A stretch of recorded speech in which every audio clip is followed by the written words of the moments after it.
বহু বহু কাল পরে আমি হচ্ছে বিকালবেলা একটু ঘুরতে বের হওয়ার সুযোগ পাইছি।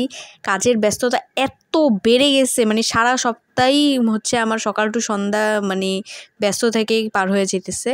তো কোনো রকম এই দিন হচ্ছে আমি সুযোগ পাইছি বের হওয়ার, আর তাও পাইতাম না বাই এনি চান্স বৃষ্টিটা থামছিল, যার কারণে হচ্ছে বিকালে বের হইতে পারছি। নাহলে গত কয়েকদিন ধরে সারা দিন বৃষ্টি থাকে, এই বৃষ্টির মধ্যে আমার বাধ্য হয়ে বের হওয়া লাগে। তো এই দিন ঘরেই ছিলাম আমি, বিকালবেলা দেখলাম বৃষ্টি থামছে, যার কারণে হচ্ছে বের হয়ে আগারগাঁও চলে গেছিলাম।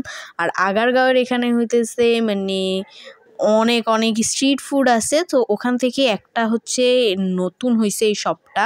তো এখানে হচ্ছে আমি দেখলাম যে 99 টাকার একটা রাইসের অফার আছে। তো এই রোজ জোন নামক শপ থেকে আমি হচ্ছে রাইস বল অর্ডার করি 99 টাকার। তো এখানে এক পিস চিকেন ললি ছিল, আর তোমরা তো জানোই চিকেন ললিতে কি পরিমাণ মাংস থাকে, ওই নাম মাত্র আর কি। আর হচ্ছে রাইসটা ছিল, যেটা রাইসের টেস্টটা আমার কাছে ভালো লাগছে, আর খুবই ফ্রেশ ছিল, একদম গরম গরম ছিল, মানে মুখে নেওয়া যেতে পারতেছিল না, আর আমার সামনেই বানায় দিছে। তো খাবারটা ফ্রেশ ছিল।